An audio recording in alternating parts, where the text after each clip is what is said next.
Hello and welcome to this screencast about creating visuals in Mathify. The purpose of these videos are to help educators who work with students in Mathify who are tutoring to have the ability to upload images into their workspace during a tutoring session. So a couple of examples here. In part one, we showed how to get these images onto your page.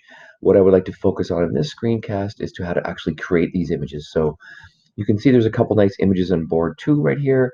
If we navigate to board 3, there's a couple other images here as well. So all of the images, again, as stated in the previous screencast, are located in this document, which I will give you access to and tell you how to access this later. Um, you can download all the images in this entire folder here as well, and you can access the original images in this folder, and that's where we'll concentrate today. So this folder right here is the folder of all of the what I would call editable drawings. I have access to them because I created them. When you go in there, you'll be able to have view-only access, but you will be able to make copies of them to work on them if you'd like to. So sometimes they're pretty detailed to make. Certainly, something like this one here, where it's the surface area or a cone, a circular based pyramid. Um, yeah, there's a lot of sort of work of getting all these things to line up and so on. I have put on the side here with the font that I used and the size that I used, and getting all those other the green label in there and so on is not too difficult. It's just a matter of playing around a little bit.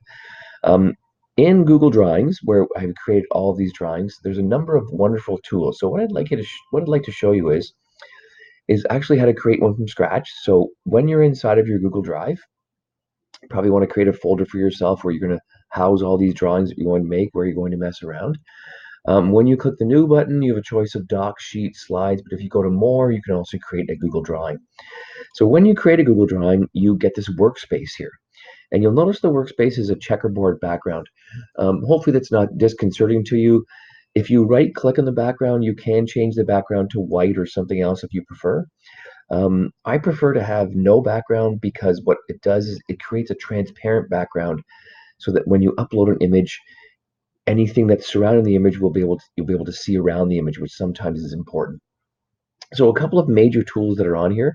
One of them is to create a text box. So simply creating a text box, drag and drop, and you type away. So if you were to create, for instance, 5x, and you want to do, so let's say y equals 5x squared, you'll notice if you highlight the squared, you can then do the format and you can change the text to a superscript, which does have, again, some mild formatting things in here. It's not the best, but it's not bad. I'm going to make this a size 30 so we can do it a little bit larger. Um, and then here's the beauty of Google Drawings. So the beauty of Google Drawings is everything you create is what they call an object. So you can move it around where you want. You can turn it if you need to. You probably don't necessarily want to turn your text too much. Um, but again, what's really nice is everything is an object. So if I create this right here, you'll notice as I'm dragging it, there's some alignment tools. So now it's in the middle horizontally, and if I drag it a little higher, I can make it, now it's right in the middle of the page. So then if I were to center my text and to center it sort of up vertically as well, you'll notice that is directly in the middle of the page. I know I can be confident that it's in there. So then if I were to add something else, like for instance, if I was to add a shape, so I could draw a shape with lines. You'll notice there's a really nice tool called the polyline tool. So what that allows you to do is if you click and drag and make a shape, provided you simply close the shape at some moment, it creates a shape that's now fillable. That is now, you can move it around. If you triple click on it, you can actually drag and drop. You can drag and customize the shape the way you want it. You can then fill that shape with any color you want. You can change the line width or the color of the line width. And now again, that piece of that object is now an object you move around anywhere on the page. So I prefer to work in this type of environment because working in Word is very difficult to create these types of items. Um, everything is very hard to work with images and text wrapping and so on. But when you're in Google Drawings, you have the ability to create objects and move them around and overlap them and layer them and so on. Another nice tool is the shape tool, where you get access to a whole bunch of shapes. There's arrows, there's callouts, they call them equations, but they're not that great. Um, And then, so if if you're making things like cylinders, you can see that you can make a cylinder like that. They have little customizable things where if you drag this part of it, you can see it changes the orientation of how you're looking at it.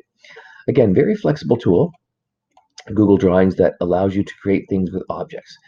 So probably enough said about the creation piece. In terms of actually creation, you're going to have to mess around a little bit and get used to working with text tools and images and so on.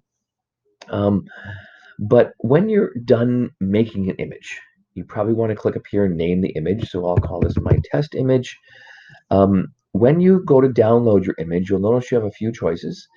Probably download the image as a PNG is a wonderful option. A JPEG means it will insert a white background for you, which you probably don't want. So PNG I would suggest is your best option.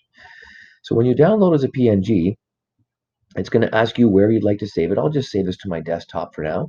And if I press save, excuse me, there's my image. And if I click on it, you'll notice I get this. There's my image right there that I can then upload to my Mathify space.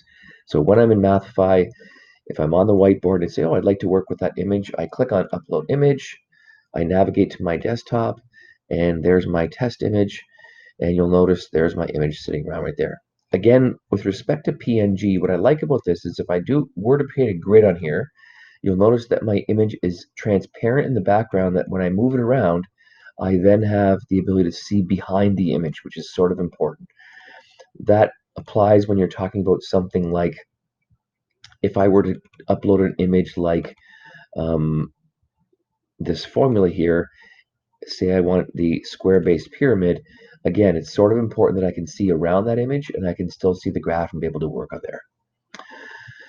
So to wrap up, again, if you would like to access any of these images, please visit bit.ly/math_images, and that will bring you to this file, which will have all of the information that you need to get started making these images and maybe making a few of your own. Thank you.